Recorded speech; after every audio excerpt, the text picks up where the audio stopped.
ওকে, তো শুরু করি আমরা আমাদের কম্পিউটার ফিফথ সেমিস্টারের অপারেটিং সিস্টেমের পরবর্তী 5টি চ্যাপ্টার, চ্যাপ্টার 6 থেকে চ্যাপ্টার 10 পর্যন্ত। তোমাদের পূর্বে আমি চ্যাপ্টার 1 থেকে চ্যাপ্টার 5 পর্যন্ত টপিকগুলো বুঝাই দিয়েছিলাম। এখন আমরা বাকি যে টপিকসগুলো আছে সেই টপিকসগুলো বোঝার চেষ্টা করব। আমার কথা ঠিকভাবে শোনা যাচ্ছে কিনা একজন একটু কমেন্টে জানাও যে আমার কথা ঠিকভাবে শোনা যাচ্ছে কিনা। ঠিক আছে? আমার গলায় একটু সমস্যা, তো কথা ঠিকভাবে শোনা যাচ্ছে কিনা একজন একটু কমেন্টে জানাও যে তোমরা ঠিকভাবে শুনতে পাচ্ছ কিনা। ওকে,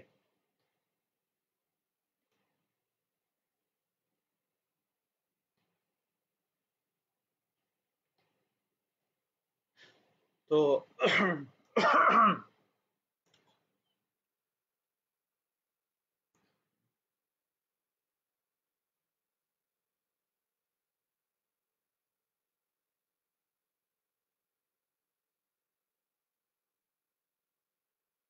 ওকে, তো শুরু করি আমরা তোমাদের অপারেটিং সিস্টেমের চ্যাপ্টার 1 থেকে 5 পর্যন্ত।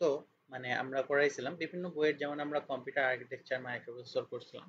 সেখানে কিছু চ্যাপ্টার ছিল হচ্ছে ইম্পর্টেন্ট, কিছু চ্যাপ্টার ছিল কম ইম্পর্টেন্ট। অপারেটিং সিস্টেমের অধিকাংশ চ্যাপ্টারই হচ্ছে তোমাদের ইম্পর্টেন্ট, বিশেষ করে chapter 6 deadlock, chapter 7 memory management, chapter 8 file operation. তো বিশেষ করে চ্যাপ্টার 6 এবং চ্যাপ্টার 7 এই দুইটা চ্যাপ্টার খুবই ইম্পর্টেন্ট, মানে অনেক বেশি ইম্পর্টেন্ট। এবং এই চ্যাপ্টারগুলো তোমার হচ্ছে যে কোনোভাবেই বাদ দেওয়ার কোনো সুযোগ নেই, সবগুলো প্রশ্নই পড়তে হবে। এটা তোমাদের পরীক্ষার জন্য তো অবশ্যই ইম্পর্টেন্ট, সাথে পরবর্তীতেও এটা তোমাদের বারবার কাজে লাগবে। তো যাই হোক, আমরা শুরু করি। তো প্রথমে হচ্ছে ডেডলক। তো ডেডলক, আমাদের এই চ্যাপ্টারটার কথা যদি বলি, যে ডেডলক, তো ডেডলক মানে হচ্ছে কি যে একবারে মরণ আটকানো আর কি। আহ ওকে, ঠিক আছে পূর্ণিমা, সব ঠিক আছে, আমি শুরু করছি। তো ডেডলকে তোমাদের যেটা বলা হয় আর কি, ডেডলক বলতে আমাদের কম্পিউটার সিস্টেমের এমন একটা সিচুয়েশনকে বোঝায় যেখানে আমাদের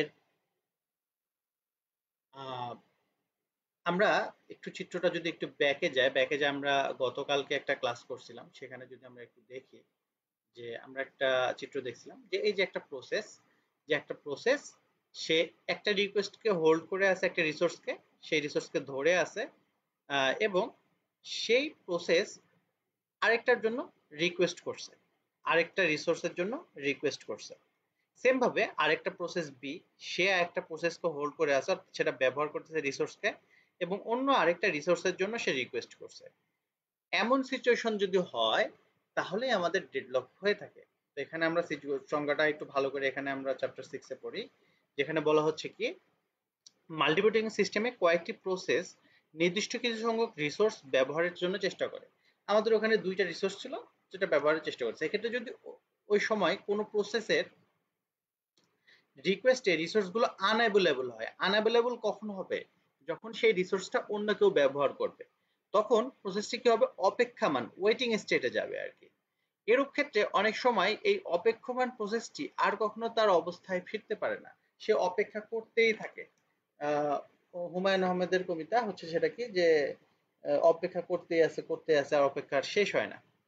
তো এই অবস্থাকে আমরা বলতেছি ডেডলক আর কি, যে যখন সরি তো যখন কি হবে, যে যখন আমাদের একাধিক প্রসেস কিছু সংখ্যক রিসোর্সের জন্য অপেক্ষা করবে, এবং তখন রিসোর্সটা যদি আনঅ্যাভেলেবল থাকে তখন সে অপেক্ষামান অবস্থায় যাবে, এবং কখনো কখনো এই অপেক্ষামান অবস্থা থেকে আর ফিরতে পারে না। তো যখন ফিরতে না পারে সবসময় অপেক্ষা করতেই থাকে, সেই সিচুয়েশনগুলোকে আমরা ডেডলক বলতেছি। আশা করি বুঝতে পারছো। তো এই ডেডলকের ক্ষেত্রে আমাদের বেশ কিছু টার্ম আছে, যে টার্মগুলো আমাদের ডেডলক বুঝতে গেলেও লাগে, আমাদের অতি সংক্ষিপ্ত কোশ্চিন আকারে চলে আসে জিনিসগুলো, সংক্ষিপ্ত কোশ্চিন আকারে চলে আসে। তো আমরা এই জিনিসগুলো একটু দেখে নিই সিরিয়ালি। যেমন হচ্ছে একটা জিনিস প্রিমটেবল রিসোর্স, নন প্রিমটেবল রিসোর্স বলতে কি হচ্ছে, আমরা চ্যাপ্টার 5 এও জিনিসটা আলোচনা করছি, প্রিমটেবল নন প্রিমটেবল। এখানেও বিষয়টা সেম। প্রিমটেবল রিসোর্স বলতে কি, যে এমন রিসোর্স যে রিসোর্সগুলোকে আমরা কি করতেছি, প্রসেস এক্সিকিউশনে থাকা অবস্থায় প্রায়োরিটি এর ভিত্তিতে অন্য কোনো প্রসেস এক্সিকিউশন সম্পন্ন করতে পারে, এই ধরনের রিসোর্সকে প্রিমটেবল রিসোর্স বলে। আমি যদি জাস্ট বোঝার ইয়েতে আমি একটা এক্সাম্পল দিই, তোমার হচ্ছে যে সেই ধরনের রিসোর্সগুলো, সাপোজ ধরো তোমার স্পিকারে তুমি একটা, তোমার কম্পিউটার স্পিকারে তুমি একটা টিউটোরিয়াল চালাচ্ছ, এমন সময় তুমি সেই টিউটোরিয়ালটা কেটে দিয়ে অন্য আরেকটা ভিডিও চালু করলা, তো সেই টিউটোরিয়ালটা ধরো তোমার শেষ হয় নাই, তোমার ক্লাসটা শেষ হয় না, একটা ক্লাস দেখছো সেই ক্লাসটা শেষ হয় নাই, শেষ না হওয়া অবস্থায় অন্য একটা ক্লাস তুমি শুরু করে দিলে আর কি। তো এই ধরনের কাজগুলো কি হচ্ছে, সেই রিসোর্সটা, স্পিকার তোমার একটা রিসোর্স, তো সেই রিসোর্সটা তোমার যে কাজটা করতেছিল সেই কাজটাকে প্রায়োরিটি শেষ না করেই তুমি অন্য একটা কাজ শুরু করতে পারলা। তো এই যে তুমি একটা কাজের মাঝে সেটাকে বাদ দিয়ে অন্য একটা কাজ শুরু করতে পারলা, এই জিনিসটাকে বলা হচ্ছে প্রিমটেবল রিসোর্স। আরেকটা আছে কি, নন প্রিমটেবল রিসোর্স। তো নন প্রিমটেবল রিসোর্স কি বলা হচ্ছে, যে প্রসেস চলাকালীন যদি কোনো রিসোর্সের রিকোয়েস্ট পাঠানো হয় এবং ওই রিসোর্সটি প্রসেস নির্ভর সম্পন্ন না হওয়া পর্যন্ত রিসোর্সটি মুক্তি না পায়, সে সকল রিসোর্সকে নন প্রিমটেবল রিসোর্স বলে। তো এটা কি, আমরা প্রিন্টারের এক্সাম্পল দিতে পারি। আমরা যখন একটা প্রিন্টারে প্রিন্ট দিই, প্রিন্টটা কমপ্লিট হওয়ার আগ পর্যন্ত কিন্তু আমরা অন্য একটা কাগজ প্রিন্ট করতে পারি না।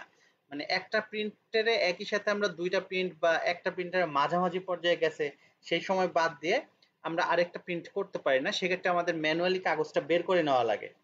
তো এগুলোকে বলা হচ্ছে নন প্রিমটেবল রিসোর্স, যে আমি যে কাজটা ধরছি কাজটা শেষ করব, শেষ করেই পরবর্তী কাজ করতে পারবো। তো এই ধরনের রিসোর্সকে আমরা বলতেছি নন প্রিমটেবল রিসোর্স, ঠিক আছে। আরেক ধরনের রিসোর্স আছে আমাদের, সেটা হচ্ছে কি শেয়ার্ড রিসোর্স, ঠিক আছে। শেয়ার্ড রিসোর্স বলতে কি বোঝানো হয়, যে একই সাথে একাধিক প্রসেস এই রিসোর্সটাকে ব্যবহার করতে পারবে। তো এই ধরনের রিসোর্স গুলোকে আমরা বলবো শেয়ার্ড রিসোর্স, ঠিক আছে। এই শেয়ার্ড রিসোর্স গুলো তুমি বলতে পারো যে তোমার আমাদের কম্পিউটারের যে প্রাইমারি মেমোরি একটা শেয়ার্ড রিসোর্স। এখানে আমরা কি করতে পারি, সেই প্রাইমারি মেমোরির কিছু অংশ এক একটা প্রসেস এক একটা অংশ ব্যবহার করে থাকে, অপারেটিং সিস্টেম একটা অংশ ব্যবহার করে থাকে। তো এই জন্য এটাকে আমরা শেয়ার্ড রিসোর্স বলতে পারবো, একই সাথে একাধিক প্রসেস ব্যবহার করতে পারতেছে। এই গেল হচ্ছে রিসোর্সের বিষয়। আমাদের আরো কয়েকটা জিনিস, যেমন হচ্ছে যে আমাদের ডেডলক হওয়ার ক্ষেত্রে দুইটা স্টেট আছে, আমাদের অতি সংক্ষিপ্ত কোশ্চেন আকারে এখানে দেওয়া আছে। একটা হচ্ছে কি সেফ স্টেট, আনসেফ স্টেট, দুইটা জিনিস, দুইটা টার্ম। এটা আমরা সংক্ষিপ্ততে দেখবো, জাস্ট কনসেপ্ট আমরা একটু বুঝে নেবো এখান থেকে, এটা তোমাদের বুঝতে হবে। এটা অতি সংক্ষিপ্ত কোশ্চেন আকারে আসতে পারে, সম্ভাবনা ভালো। তো আহ দেখো, সেফ স্টেট বলতে বোঝানো হচ্ছে কি, যখন কোনো সিস্টেম প্রতিটি প্রসেসের জন্য রিসোর্স বরাদ্দ করতে পারে তখন একে সেফ স্টেট বলে।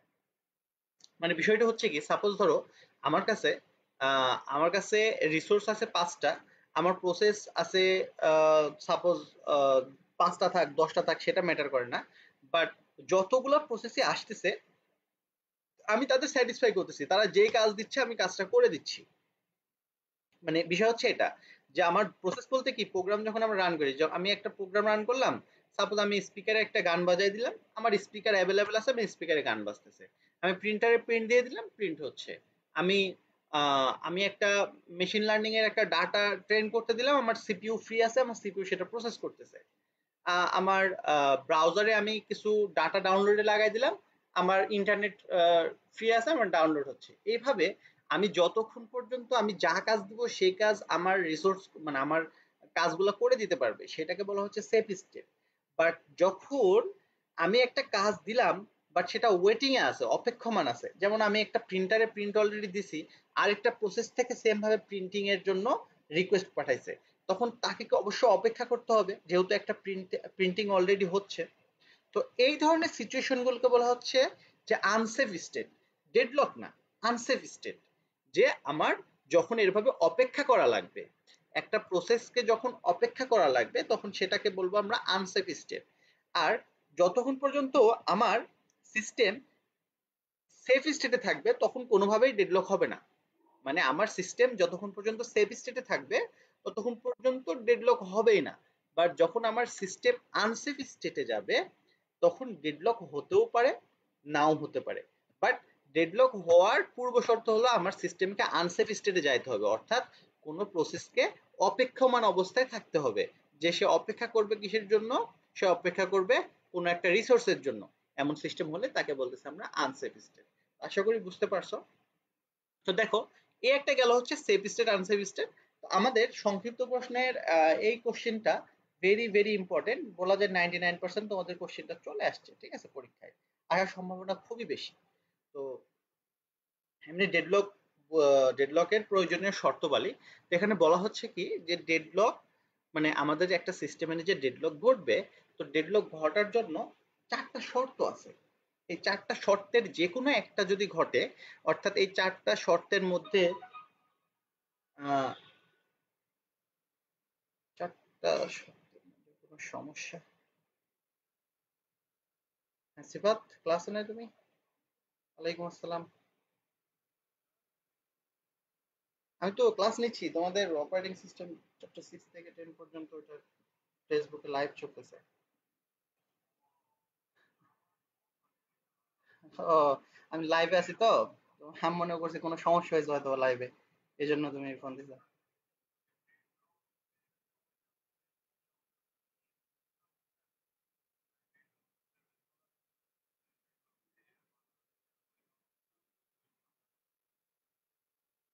আচ্ছা তুমি ক্লাসে ক্লাসে আসো। ওকে। তো তোমাদেরই একজন সহপাঠী, পঞ্চম সেমিস্টারেরই, আমি মনে করছি কোনো সমস্যা হয়েছে হয়তো ক্লাস। যাই হোক, আমরা শুরু করি। তো ডেডলকের প্রয়োজনীয় শর্তাবলী, ঠিক আছে। তো ডেডলকের চারটা শর্ত, একটা হচ্ছে কি মিউচুয়াল এক্সক্লুশন। মিউচুয়াল এক্সক্লুশন বলতে কি বোঝানো হচ্ছে যে এই শর্ত মতে কমপক্ষে একটি রিসোর্স নন শেয়ারেবল মোডে থাকতে হবে। আমরা শেয়ার্ড রিসোর্স মানে পড়ছিলাম, যে শেয়ার্ড রিসোর্স মানে পড়ছি যে আমাদের একটা রিসোর্সকে এমন থাকতে হবে যে একই সাথে একাধিক প্রসেস সেই রিসোর্সটা ব্যবহার করতে পারবে। তো আমাদের ডেডলক হইতে গেলে, আমাদের ডেডলক ঘটার জন্য মানে পূর্ব শর্ত কি, যে একটা রিসোর্সকে অবশ্যই নন শেয়ারেবল মোডে থাকতে হবে এবং একটি প্রসেস একই সঙ্গে একটি রিসোর্সই ব্যবহার করতে পারবে। তো নন শেয়ারেবল মোডে থাকতে হবে এবং কেবলমাত্র একটি প্রসেসই ব্যবহার করতে পারবে। এরকম সিচুয়েশন যদি হয় তাহলে হইতে পারে কি, ওই রিসোর্সকে যদি একাধিক প্রসেস এক্সিকিউশনের জন্য চায় তাহলে ডেডলক করতে পারে। এই একটা শর্ত। একটা শর্ত কি তাহলে? মিউচুয়াল এক্সক্লুশন, অর্থাৎ নন শেয়ারেবল মোডে একটা রিসোর্স থাকতে হবে। এরপরে হচ্ছে হোল্ড অ্যান্ড ওয়েট। আমরা কিছু প্রথমেই ডেডলকের সংজ্ঞার সময় একটা চিত্র দেখছিলাম, সেখানে কি যে একটা রিসোর্স, এখানে যদি একাধিক প্রসেস কি হবে, যে একটি প্রসেস একটি দখল করে আছে, একটা রিসোর্স দখল করে আছে এবং অন্য একটা রিসোর্সের জন্য ওয়েট করে আছে, একটাকে ধরে আছে এবং আরেকটার জন্য অপেক্ষা করে আছে, সেটাকেও তার চাই, তো তার একটা দিয়ে হয় না আর কি। তো এরকম একটা বিষয় আর কি। তো এই ধরনের রিসোর্স গুলোকে বলতেছে, এরকম সিচুয়েশন থাকলেও আমাদের ডেডলক হতে পারে। তো প্রথম শর্তে দেখলাম মিউচুয়াল এক্সক্লুশন, এরপরে হচ্ছে হোল্ড অ্যান্ড ওয়েট, অর্থাৎ আমাদের একটা ধরে থাকতে হবে এবং আরেকটার জন্য অপেক্ষা করবে আর কি। এরপরে হচ্ছে নো প্রিমশন। নো প্রিমশন বলতে বোঝানো হচ্ছে কি, যে আমাদের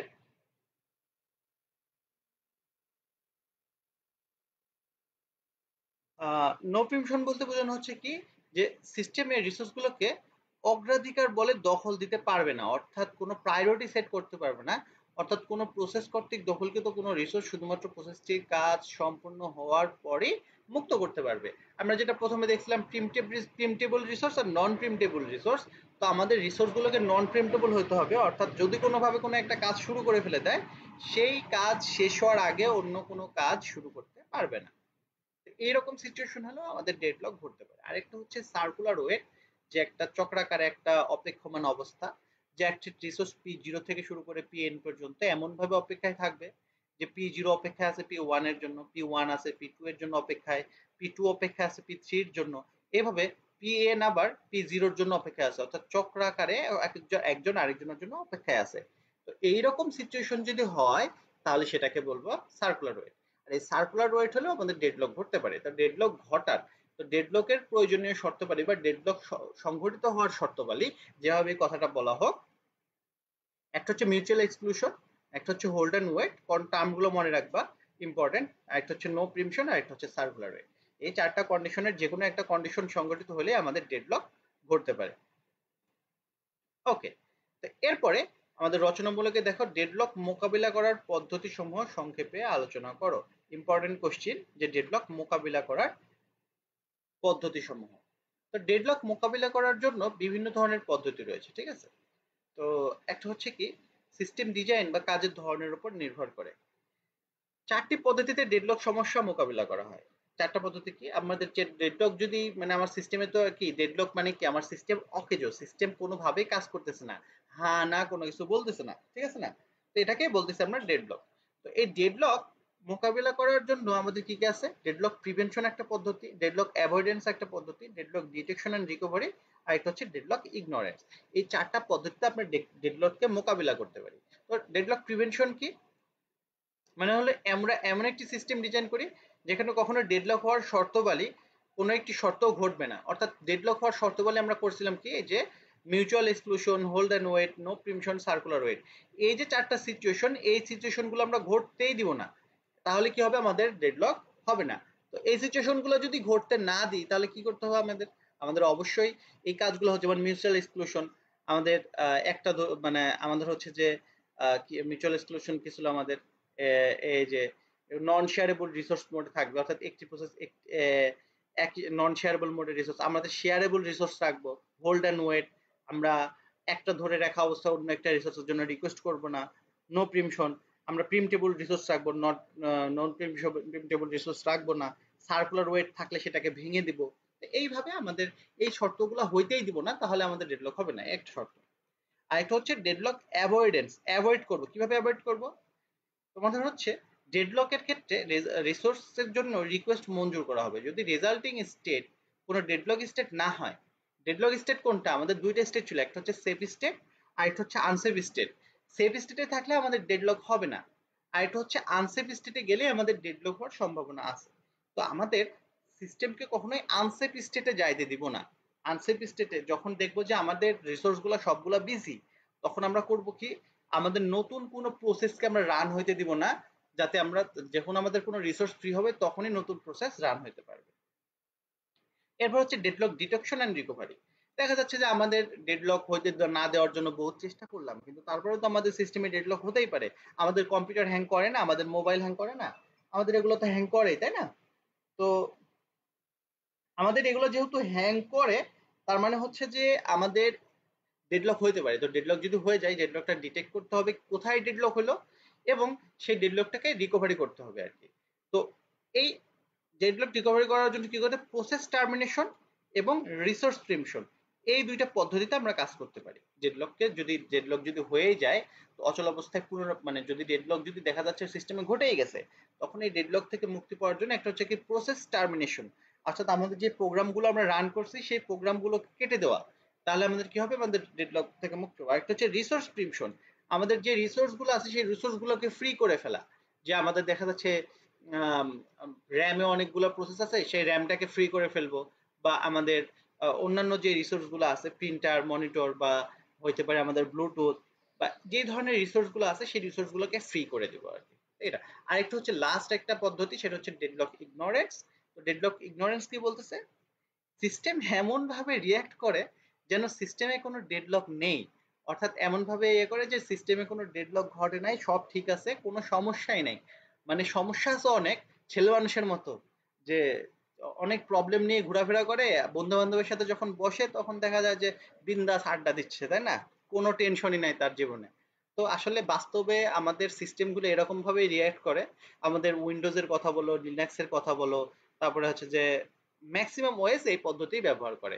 যে ডেডলক যখন হয় তখন ইউজারকে দেখায় যে কোনো ডেডলক হয় নাই, কিছু নাই, সমস্যা নাই, কিছুক্ষণ ওয়েট করো, সব ঠিক হয়ে যাবে।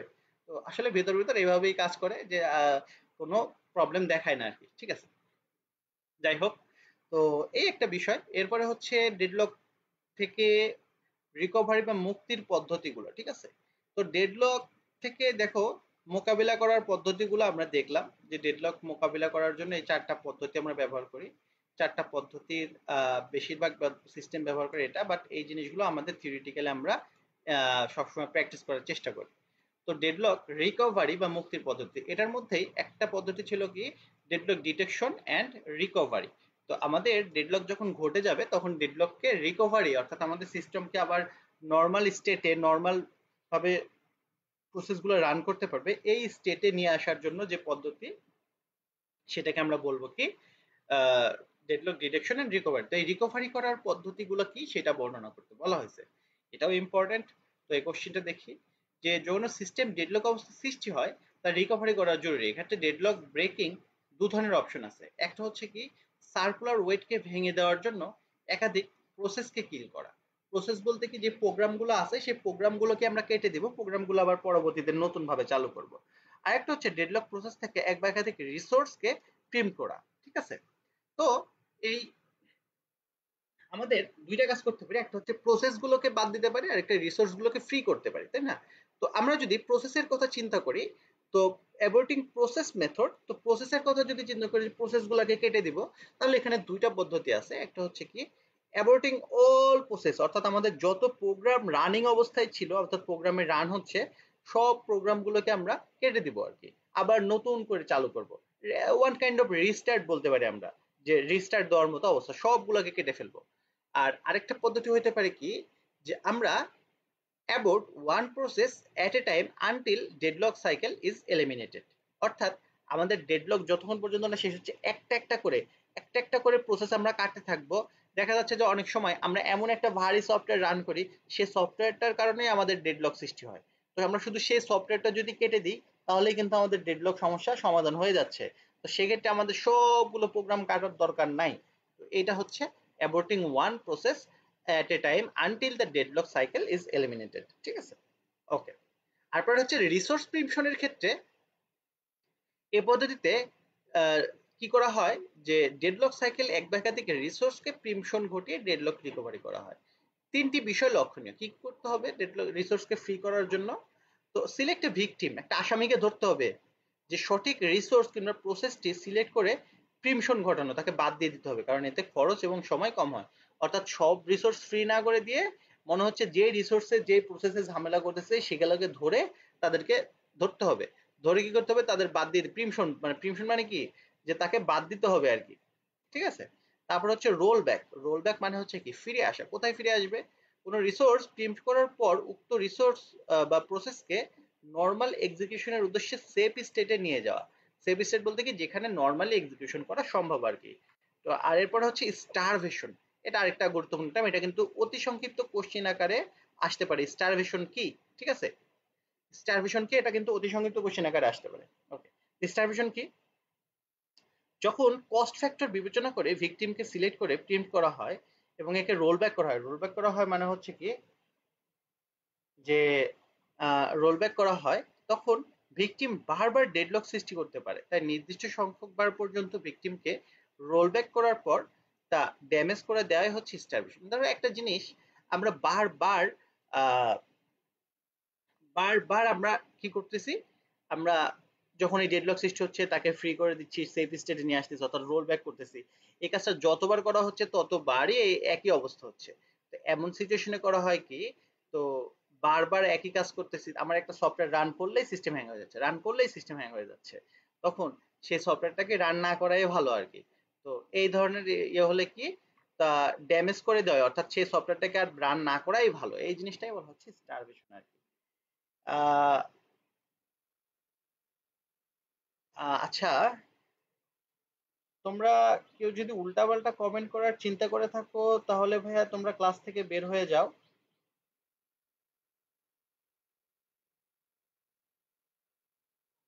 আহ, তোমার কোনো সমস্যা নাই, বাট যারা ক্লাস করে তারা জানে যে কোনটা কমন পড়ে আর কোনটা কমন পড়ে না।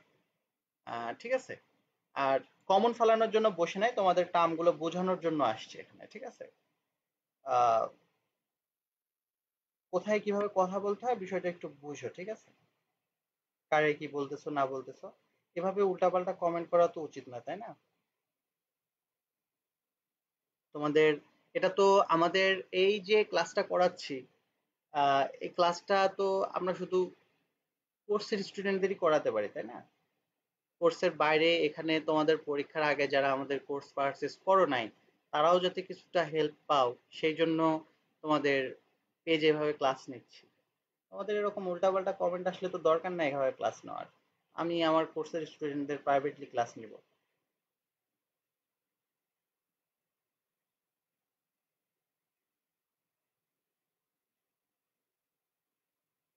ওকে, মেমোরি ব্যবস্থাপনা পদ্ধতি, ঠিক আছে। যাই হোক, দু একজন এরকম উল্টাপাল্টা কমেন্ট করেই, এটা আসলে আহ, কিছু বলার নাই তাদের। শিক্ষকদের সাথে কিভাবে কথা বলতে হয় এই জিনিসটা যদি না শিখো তাহলে তোমাদের ডিপ্লোমা নিয়ে যে কথাগুলো তোমরা শুনে আসতেছো সেই জিনিসটা আজীবন শুনে যাবা, ঠিক আছে? মিনিমাম ম্যানার শেখা উচিত তোমাদের। তুমি সপ্তম সেমিস্টারে পড়ো, সপ্তম সেমিস্টারে একটা স্টুডেন্ট হয়ে তুমি আমারে অবশ্যই চিনো, আমি কে। এরপরে তুমি আমার সাথে এভাবে কথা বলতেছো, এর মানে তোমার মিনিমাম ম্যানার নাই।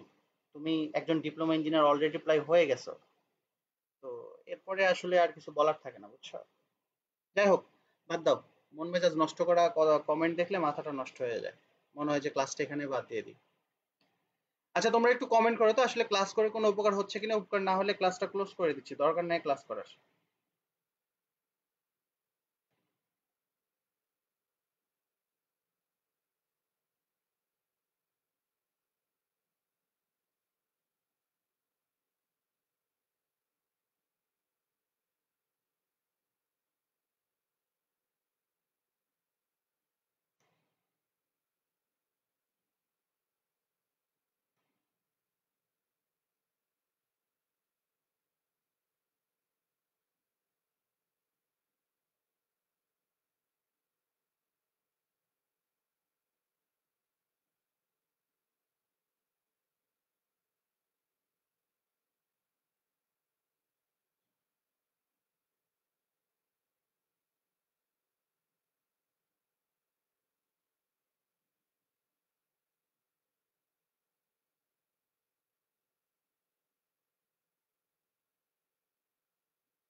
ওকে, যাই হোক, আহ, এটাই আসলে আহ, এই দু চারজন মানুষের জন্য আসলে আমাদের ডিপ্লোমা সেক্টরটার এরকম দুর্নাম হয় আর কি, বুঝছো?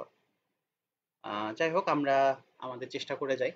তো মেমোরি ব্যবস্থাপনা পদ্ধতি, ঠিক আছে, এই চ্যাপ্টারটা সবচেয়ে বেশি ইম্পর্টেন্ট তোমাদের এই অপারেটিং সিস্টেম বইয়ের ভিতরে।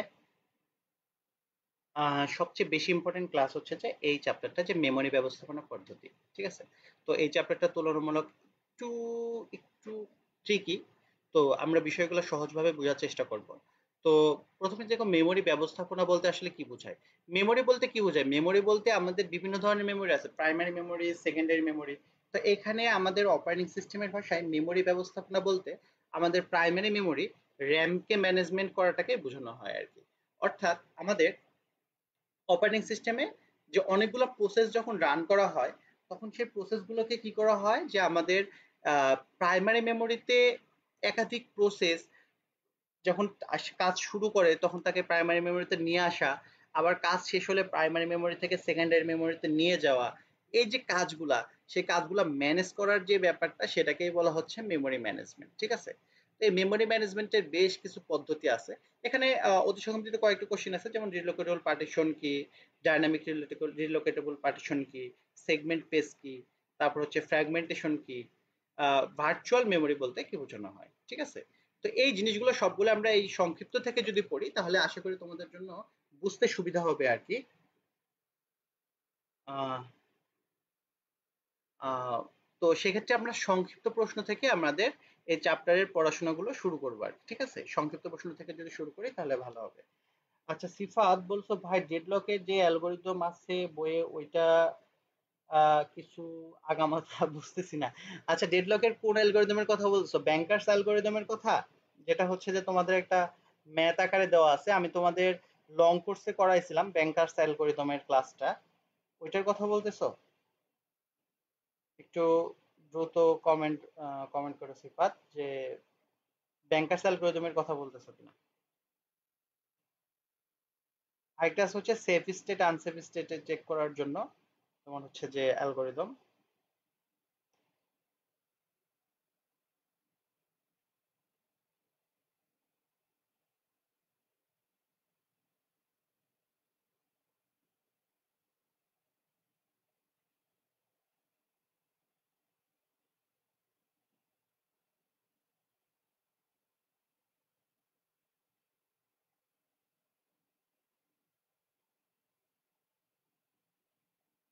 আচ্ছা ওইটা আপাতত যদি না বুঝতে পারো আপাতত এটা স্কিপ করো। ওইটা তোমাদের একটু অ্যাডভান্স টার্ম, তোমাদের ক্লাসে করাইছিলাম, ওইটা হচ্ছে যে তোমাদের যাতে বুঝতে পারো ওই জন্য।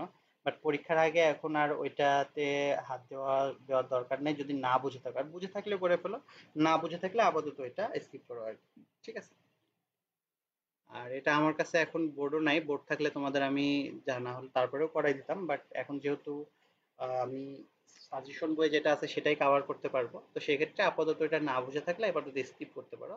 এটা একটা কোশ্চেন তো এত বেশি ইম্পর্টেন্ট না। ঠিক আছে, তোমার ইম্পর্টেন্ট সবগুলো বইয়ের প্রতিটা জিনিসই ইম্পর্টেন্ট। তোমাদের যে মূল বইগুলো থাকে সেই বইগুলোও কিন্তু বাছাই করা প্রশ্নই দেওয়া থাকে, মানে টপিকসই দেওয়া থাকে। আমাদের এই অপারেটিং সিস্টেমের আরো অনেক মোটা মোটা বই আছে, সেখান থেকে বাছাই করে অল্প অল্প জিনিসই রাখা হয়। তো সব জিনিস ইম্পর্টেন্ট, বাট পরীক্ষার আগে বেশি ইম্পর্টেন্ট জিনিসগুলোর প্রতি ফোকাস যদি দেওয়া হয় তাহলে ওইটা কম ইম্পর্টেন্ট আর কি। তো সেক্ষেত্রে স্কিপ করতে পারো। ওকে, তো চ্যাপ্টার 7 শুরু করি আমরা। তো মেমোরি ব্যবস্থাপনার পদ্ধতি বা কৌশলগুলো, অর্থাৎ আমরা যে মেমোরি ব্যবস্থাপনার কথা বলে থাকি, যে মেমোরি ম্যানেজমেন্ট, তো একটা মেমোরি ম্যানেজমেন্ট করার জন্য আমাদের বেশ কয়েকটা পদ্ধতি আমরা দেখে থাকি। সেই পদ্ধতিগুলোর মাধ্যমে কি করা হয়, মেমোরিগুলোকে ম্যানেজমেন্ট করা হয়। পদ্ধতিগুলোকে একটা সিঙ্গেল কন্টিনিউয়াস অ্যালোকেশন, তারপরে মাল্টিপল পার্টিশন, এখানে একটু ভুল আছে, multiple partition allocation memory management হবে। এরপরে হচ্ছে relocatable partition allocation, paged allocation, demand paged allocation, এরপরে হচ্ছে segment allocation, segment paged allocation. এই পদ্ধতিগুলো ব্যবহার করা হয় হচ্ছে আমাদের মেমোরি ম্যানেজমেন্টের, এই 7টা পদ্ধতি ব্যবহার করা হয়। ঠিক আছে, তো এই 7টা পদ্ধতির মাধ্যমে কি করা হয়, আমাদের মেমোরিকে ম্যানেজ করা হয়। তো মাল্টিপল পার্টিশন অ্যালোকেশন পদ্ধতি, দেখো এখানে এই যে সংক্ষিপ্ত কোশ্চেন লেখা আছে, বাট এই যে কোশ্চেনগুলা মাল্টিপল পার্টিশন অ্যালোকেশন পদ্ধতি, তারপরে হচ্ছে যে এরপরে আরেকটা কোশ্চেন হচ্ছে যে ফ্র্যাগমেন্টেশন কি, ইন্টারনাল ফ্র্যাগমেন্টেশন, এক্সটার্নাল ফ্র্যাগমেন্টেশন বর্ণনা করো, তারপরে dynamic relocation partition, sorry swapping প্রক্রিয়া কি, চিত্র সহ বর্ণনা করো। এগুলো রচনামূলক কোশ্চেন আকারেও আসতে পারে, অর্থাৎ সংক্ষিপ্ততে দেওয়া আছে, বাট সংক্ষিপ্ত এবং রচনামূলক দুইটার ক্ষেত্রেই তোমরা মানে যেভাবে আছে খুব ভালোভাবে পড়বা, রচনামূলক কোশ্চেন আকারেও আসতে পারে, কারণ কোশ্চেন গুলা একটু বড়। ঠিক আছে, তো দেখো টার্ম গুলো বোঝার চেষ্টা করি, একটু ডিটেলস যাই, কারণ হচ্ছে যে টপিক গুলো আসলে বাদ দেওয়া যায় না। মাল্টিপল পার্টিশন অ্যালোকেশন পদ্ধতি বর্ণনা করো। মাল্টিপল পার্টিশন অ্যালোকেশন পদ্ধতি বলতে বোঝানো হচ্ছে কি, যে আমাদের সিঙ্গেল কন্টিনিউয়াস অ্যালোকেশন এর অসুবিধা সমূহ, বিশেষ করে প্রোগ্রাম এক্সিকিউশনের সময় অপচয় এবং মেমোরিতে অব্যবহৃত অংশ ব্যবহারের সুযোগ সৃষ্টির জন্য। ঠিক আছে, কি বলা হচ্ছে, যে প্রোগ্রামের এক্সিকিউশনের সময় অপচয় এবং মেমোরিতে অব্যবহৃত অংশ ব্যবহারের সুযোগ সৃষ্টির জন্য একই সাথে একাধিক প্রোগ্রাম নির্বাহের প্রয়োজনীয়তা উপলব্ধ করে মাল্টিপল পার্টিশন অ্যালোকেশন পদ্ধতি উদ্ভব করা হয়। তো আমাদের প্রথম যে পদ্ধতিটা ছিল সিঙ্গেল কন্টিনিউয়াস অ্যালোকেশন, অর্থাৎ আমাদের একটা প্রসেস যখন আমাদের এক্সিকিউশন শুরু করবে তখন অন্য কোনো প্রসেসর সেই সময় আমাদের মেমোরিতে থাকতে পারবে না, অর্থাৎ মেমোরিতে এট এ টাইমে একটা প্রসেসই থাকতে পারবে। এটাকে বলা হচ্ছে সিঙ্গেল কন্টিনিউয়াস অ্যালোকেশন। আর মাল্টিপল পার্টিশন অ্যালোকেশন বলা হচ্ছে কি আমাদের একটা মেমোরিকে অর্থাৎ আমাদের র্যামকে অনেকগুলো ভাগে ভাগ করা হবে এবং মাল্টিপল প্রোগ্রাম একই সময় আমাদের মেমোরিতে থাকতে পারবে এবং আমাদের প্রসেসর সেটাকে প্রসেস করবে, অর্থাৎ আমাদের মাল্টিপল প্রোগ্রাম এট এ টাইমে রান করতে পারতেছে। এটা পদ্ধতি হচ্ছে চারটি অবস্থার মধ্যে যে কোনো একটি অবস্থা সংঘটিত না হওয়া পর্যন্ত অপারেটিং সিস্টেম মেমোরির যে কোনো একটি পার্টিশনের জবকে এক্সিকিউট করতেই থাকবে। অর্থাৎ চারটা সিচুয়েশনেই শুধুমাত্র আমাদের এক্সিকিউশন বন্ধ হবে। একটা হচ্ছে কি আমার যদি জবের কাজ অর্থাৎ আমাদের প্রসেসের কাজ যদি শেষ হয়ে যায়, অর্থাৎ জব নির্ভর কোনো একটা ত্রুটি কোনো ইরর যদি হয় আমাদের প্রোগ্রামে, ইরর থাকলে তো অবশ্যই এক্সিকিউশন বন্ধ হয়ে যাবে, তাই না?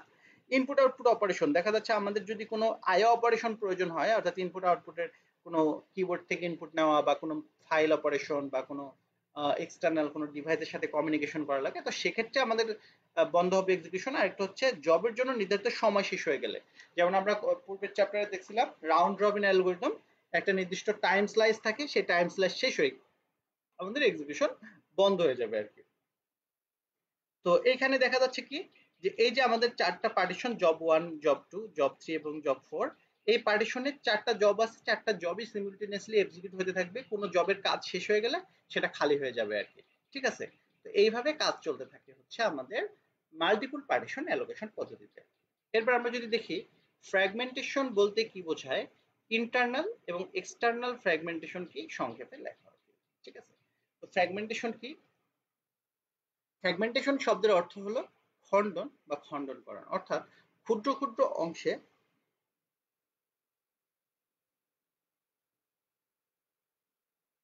আচ্ছা কোন বই মিলে, কোন প্রশ্নটা মিলে না একটু আমার একটু জানা হতো, এটা তো অনেক কিছু বিবেচনা করে সাজেশনটা করা, কোন প্রশ্নটা মিলে না একটু মারুফ একটু কমেন্টে বলো তো যে কোন প্রশ্নটা মূল বইয়ে নাই।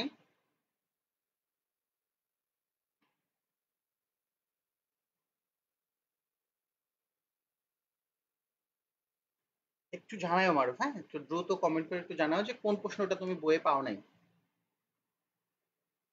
ওকে, দেখো ইম্পর্টেন্ট কোশ্চেন, ফ্র্যাগমেন্টেশন কি? ফ্র্যাগমেন্ট ইন্টারনাল এবং এক্সটার্নাল দুই ধরনের ফ্র্যাগমেন্টেশন আছে আর কি। তো এটা বিভিন্নভাবে অতি সংক্ষিপ্ত আকারে বলতে পারে ফ্র্যাগমেন্টেশন কি, বা সংক্ষিপ্ত আকারে বলতে পারে ইন্টারনাল এবং এক্সটার্নাল ফ্র্যাগমেন্টেশন কি, আবার বলতে পারে ফ্র্যাগমেন্টেশন পদ্ধতি বর্ণনা করো।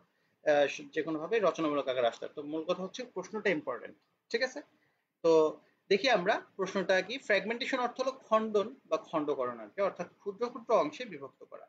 মেমোরি অ্যালোকেশন সময়ে একই এর এক সময়ে ফ্র্যাগমেন্টেশন সমস্যা সৃষ্টি হয়। মেমোরি অ্যালোকেশন বলতে কি, যখন আমাদের অনেকগুলো রিসোর্স মানে প্রসেসকে আমরা ভাগ করে দিই মেমোরিতে, তো কি কি হচ্ছে কি মেমোরির কিছু অব্যবহারযোগ্য ফাঁকা, মানে আমাদের ফাঁকা মেমোরি কিন্তু সেটা আমরা ব্যবহার করতে পারি না, সেটাকে আমরা ফ্র্যাগমেন্টেশন বলে থাকি। অর্থাৎ মেমোরির এমন অংশ যে অংশগুলো ফাঁকা থাকে কিন্তু আমরা সেগুলো ব্যবহার করতে পারি না, সেগুলোকে আমরা ফ্র্যাগমেন্টেশন বলি। তো এই ফ্র্যাগমেন্টেশন দুই ধরনের হয়ে থাকে, একটা হচ্ছে এক্সটার্নাল ফ্র্যাগমেন্টেশন আর একটা হচ্ছে ইন্টারনাল ফ্র্যাগমেন্টেশন। তো এই জিনিসটা আমি একটু চিত্রের মাধ্যমে দেখাই তোমাদের, এখানে বর্ণনা দেওয়া আছে সেম জিনিসটাই, আমি যেটা বলতেছি সেটাই, তো সেটা একটু দেখে নেবা। যখন আমাদের কোনো প্রসেস এক্সিকিউশন শুরু হয় তখন আমাদের বিভিন্ন ব্লকে ভাগ করা থাকে আর কি। যেমন এটা একটা ব্লক, তারপরে এটা একটা ব্লক এবং এটা আরেকটা ব্লক। তো আমাদের ব্লকের ভেতরে আমাদের ধরো ব্লকের জায়গা হচ্ছে এতটুকু, সাপোজ দেখো 400 থেকে শুরু করে 1000 কিলোবাইট পর্যন্ত, এই টোটাল 600 বাইট হচ্ছে যে আমাদের একটা জায়গা, মানে একটা স্পেস। এই স্পেসের ভিতরে আমাদের ব্লকের ভিতরে আমাদের প্রোগ্রাম রাখতে হবে। তো আমাদের একটা প্রসেসের জন্য জায়গা প্রয়োজন হচ্ছে 400 থেকে 900 অর্থাৎ 500 কিলোবাইট জায়গা প্রয়োজন, বাট আমাদের ব্লকের জায়গা হচ্ছে 600 কিলোবাইট। এই যে মাঝখানের যে 900 থেকে 1000 পর্যন্ত যে 100 কিলোবাইট যে জায়গাটা সেটা ফাঁকা থাকতেছে, তো এটা ব্লকের ভেতরে। আবার এই ব্লকেও দেখা যাচ্ছে যে 1000 থেকে 2000 1000 ব্লকের একটা কিলোবাইটের একটা স্পেস, আমাদের 700 কিলোবাইটের প্রসেস 300 কিলোবাইট ফাঁকা থাকতেছে। তো এই যে আমাদের ব্লকের ভেতরের যে ফাঁকা অংশটা, এগুলাকে বলা হচ্ছে, তো এগুলাকে বলা হচ্ছে কি আমাদের ইন্টারনাল ফ্র্যাগমেন্টেশন। তো ইন্টারনাল ফ্র্যাগমেন্টেশন জিনিসটা বলতে কি বোঝানো হচ্ছে যে আমাদের এই যে ফাঁকা জায়গাগুলো যখন আমাদের ব্লকের ভেতরে হয় তখন সেটাকে বলতেছি আমরা ইন্টারনাল ফ্র্যাগমেন্টেশন। আর এক্সটার্নাল ফ্র্যাগমেন্টেশন বলা হচ্ছে কি, ধরো আমাদের এই যে একটা ব্লক, পুরো একটা ব্লকই, এটাকে আমরা পুরো একটা ব্লক বিবেচনা করব। তো ব্লকের সাইজটা এমন আমাদের প্রসেসের সাইজের থেকে ছোট, অর্থাৎ আমাদের প্রসেসের সাইজের থেকে যখন আমাদের ব্লকের সাইজটা ছোট হয়ে যায় তখন সেখানে আমরা কোনো প্রোগ্রাম রাখতে পারি না। আবার এমন যদি হয় যে আমাদের এরকম ছোট ছোট অনেকগুলো ব্লক আছে বাট আমাদের একটা প্রোগ্রাম এক্সিকিউশনের জন্য টোটাল জায়গার থেকে আমাদের ওই ব্লকের জায়গাটা বেশি বাট সবগুলো একত্রে নেয়, এক জায়গায় নেয়, তখন সেটাকে আমরা বলবো এক্সটার্নাল ফ্র্যাগমেন্টেশন। ঠিক আছে, আশা করি বুঝতে পারছো। তো এরপরে হচ্ছে আমাদের ডাইনামিক রিলোকেটেবল পার্টিশনের সুবিধা। ডাইনামিক রিলোকেটেবল বলতে কি বোঝানো হচ্ছে, আমাদের নতুন করে লোকেট করা যায়, অর্থাৎ আমাদের জায়গাগুলোকে মানে আমাদের বলতে পারি রিউজের মতো আর কি। ঠিক আছে, তো এটার সুবিধা কি দেখি, ফ্র্যাগমেন্টেশন সমস্যা থাকে না বললেই চলে। আমাদের এই ডাইনামিক রিলোকেটেবল পার্টিশনটা আমরা দেখবো, এখানে আমাদের হয় কি ফ্র্যাগমেন্টেশন সমস্যাটা দূর হয়ে যায়। যেমন মাল্টিপল পার্টিশনে আমাদের ফ্র্যাগমেন্টেশন সমস্যা থেকেই যায়, ইন্টারনাল বা এক্সটার্নাল ফ্র্যাগমেন্টেশন। স্বয়ংক্রিয়ভাবে মেমোরিতে নতুন জব লোড হয়, সিপিইউ এর অলস সময় বা আইডল সময় কমে যায়। তো এই মেমোরি সর্বোত্তম ব্যবহার হয় ফিজিক্যাল কোর মেমোরি লোকেশন জবের অ্যাড্রেস সম্পূর্ণ স্বাধীন থাকে। জাস্ট পড়ে নিও থিওরিটিক্যাল জিনিস। আর একটি ইম্পর্টেন্ট টার্ম সোয়াপিং প্রক্রিয়া বর্ণনা করো। Very very important. ঠিক আছে, ভেরি ভেরি ইম্পর্টেন্ট। তো এই প্রশ্নটা যদি আমরা দেখি, সোয়াপিং কি? সোয়াপ মানে হচ্ছে কি এক জায়গার জিনিসটি আরেক জায়গায় রাখা। মাল্টিপ্রোগ্রামিং ব্যবস্থায় কিছু প্রোগ্রাম প্রধান মেমোরিতে অবস্থান করে, অর্থাৎ কি মেন মেমোরিতে না, আমাদের র্যামে অবস্থান করে, এবং অন্যান্য প্রোগ্রামগুলো কোথায় থাকে, আমাদের ব্যাগিং স্টোর বা সেকেন্ডারি মেমোরিতে অবস্থান করে। ঠিক আছে, তো এই প্রোগ্রামকে মেন মেমোরি এবং সেকেন্ডারি মেমোরির মধ্যে স্থানান্তর করার প্রক্রিয়াকে সোয়াপিং বলে। কখন আমাদের যখন একটা প্রোগ্রাম রান করার প্রয়োজন পড়ে তখন সেটাকে আমরা সেকেন্ডারি মেমোরি থেকে প্রাইমারি মেমোরিতে নিয়ে আসি। আবার যখন তার কাজ শেষ হয়ে যায় তখন সেটাকে আবার প্রাইমারি মেমোরি থেকে সেকেন্ডারি মেমোরিতে নিয়ে যায়। এই যে সেকেন্ডারি মেমোরি থেকে প্রাইমারি মেমোরিতে নিয়ে আসা এবং প্রাইমারি মেমোরি থেকে সেকেন্ডারি মেমোরিতে নিয়ে যাওয়া, এই কাজটাকে বলা হচ্ছে সোয়াপিং আর কি। তো এখান থেকে সোয়াপ, আমাদের সেকেন্ডারি মেমোরি থেকে যখন আমরা নিয়ে যাই তখন সেটাকে বলি সোয়াপ ইন, আর সেকেন্ড প্রাইমারি মেমোরি থেকে সেকেন্ডারি মেমোরিতে যখন নিয়ে যাই সেটাকে বলি সোয়াপ আউট। ঠিক আছে, ওকে। এই যে সোয়াপিং এর সাথে কানেক্টেড আরেকটা টার্ম হচ্ছে ভার্চুয়াল মেমোরি। ঠিক আছে, তো মাল্টি প্রোগ্রামিং এবং মাল্টি প্রসেসিং সিস্টেমে একাধিক জব একসঙ্গে প্রসেস করতে হয় বলে একাধিক জব প্রোগ্রাম মেন মেমোরিতে থাকতে হয়। এই জন্য মেমোরি খুব বড় হওয়া প্রয়োজন, স্বাভাবিক বিষয় যখন আমাদের অনেকগুলো জিনিস মেন মেমোরিতে থাকতেছে। তো মেমোরি স্বল্পতার জন্য ভার্চুয়াল স্টোরেজ সিস্টেম ব্যবহৃত হয়। ভার্চুয়াল স্টোরেজ সিস্টেমটি কি বলা হচ্ছে, যে আমাদের সেকেন্ডারি স্টোরেজেরই একটা অংশকে এমনভাবে আমাদের প্রাইমারি মেমোরি হিসেবে ব্যবহার করে। কেমন, প্রয়োজন অনুসারে প্রোগ্রাম বা প্রোগ্রামের অংশ স্টোরেজ মিডিয়াম হতে মেন মেমোরিতে নিয়ে আসা, আবার প্রয়োজন শেষ হলে মেন মেমোরি থেকে স্টোরেজ মিডিয়ামে রেখে দেওয়া, এই পদ্ধতিকে সোয়াপিং বলে। আর এই অবস্থায় অপারেটিং সিস্টেম দুটি মেমোরিকে এমনভাবে ম্যানেজ করবে, পরিচালনা করে যাতে ব্যবহারকারীর কাছে একটি মাত্র বড় দ্রুত মেমোরি মনে হয় আর কি। অর্থাৎ এই যে সোয়াপিং এর যে কাজটা করা হয় সেটা মূলত আমাদের কি করা হয়, ভার্চুয়াল মেমোরির মাধ্যমে কাজটা সম্পন্ন করা হয়। অর্থাৎ সেকেন্ডারি স্টোরেজের, অর্থাৎ হার্ড ডিস্ক বা এসএসডি যেটাই আমরা ব্যবহার করি সেকেন্ডারি স্টোরেজ হিসেবে, সেই স্টোরেজের একটা অংশকে আমরা র্যাম, ভার্চুয়াল র্যাম হিসাবে আমরা সেট আপ করতে পারি এবং সেটার মাধ্যমে আমাদের মেন মেমোরি ছোট হওয়ার পরেও আমরা বড় বড় প্রোগ্রাম রান করতে পারি, যদিও কিছুটা সহজ স্লো হয়ে যায় আর কি, তারপর আমাদের কাজ তো হয়। ওকে, এরপর একটা গুরুত্বপূর্ণ টার্ম ডিমান্ড পেজিং, সংক্ষেপে লেখো। ডিমান্ড পেজিং, ঠিক আছে। তো ডিমান্ড পেজিং হলো এমন একটি প্রক্রিয়া যেখানে চাহিদা অনুযায়ী সেকেন্ডারি মেমোরি থেকে মেন মেমোরি ডাটা স্থানান্তর করা হয় আর কি। ওকে, আরেকটা কথা বলে দিই, যে তোমাদের এই যে সাজেশন নিয়ে যে সমস্যা, আমি গ্যারান্টি দিচ্ছি এখান থেকে মিনিমাম 80% প্রশ্ন যদি তোমাদের কমন না পড়ে, আমি পড়ানোই বাদ দিয়ে দেবো। তোমাদের পড়ানোই বাদ দিয়ে দেবো আমি যদি এখান থেকে যদি মিনিমাম 80% প্রশ্ন যদি কমন না আসে।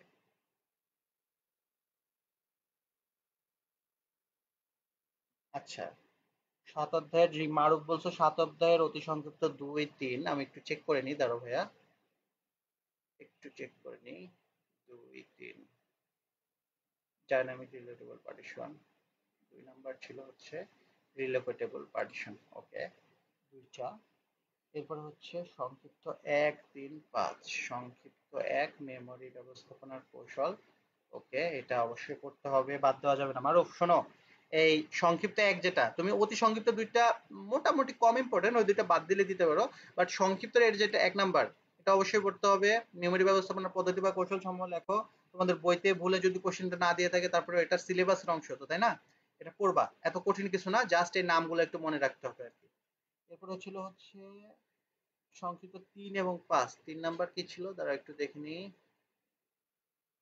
ফ্র্যাগমেন্টেশন, না এটা কোনোভাবেই বাদ দেওয়া যাবে না, এই কোশ্চেন পড়তে হবে, ঠিক আছে? 3 নাম্বার এবং 5 নাম্বার হচ্ছে যে সোয়াপিং প্রক্রিয়া বর্ণনা করো। প্রক্রিয়া কি? এটা তোমাদের বইয়ে নাই কেন? অবশ্যই বইয়ে আছে, এই প্রশ্ন বাদ দেওয়া যাবে না, এটাও পড়তে হবে অবশ্যই, ভেরি ভেরি ইম্পর্টেন্ট। এই যেগুলো দেখালা 1 3 5, এটার মধ্যে একটা কোশ্চেন তোমার পরীক্ষা আসার সম্ভাবনা খুব বেশি। কি বলো, এগুলো বইয়ে নাই কেন তা জানি না, তবে এগুলো পড়বা, অবশ্যই পড়বা, কোনোভাবে বাদ দিবা না। ওকে, তো ডিমান্ড পেজিং এ ছিলাম আমরা, হ্যাঁ?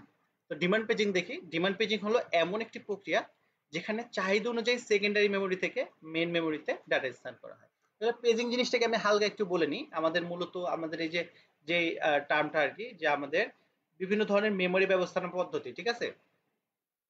এখানে দেখো আমাদের বিভিন্ন ধরনের পেজড অ্যালোকেশন একটা পদ্ধতি, ডিমান্ড পেজড অ্যালোকেশন।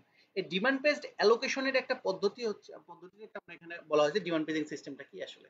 আসলে আমাদের যখন আমাদের পুরো প্রোগ্রামটাকে আমাদের প্রাইমারি মেমোরিতে না রেখে প্রোগ্রামের একটা অংশ, যেটা প্রয়োজন, শুধুমাত্র যেটা দরকার সেটা শুধুমাত্র আমাদের প্রাইমারি মেমোরিতে রাখা হয়, বাকি সবকিছু সেকেন্ডারি মেমোরিতে রাখা হয়, এবং আমাদের সেই প্রসেসের ডাটাগুলোকে ছোট ছোট অংশে ভাগ করা হয়।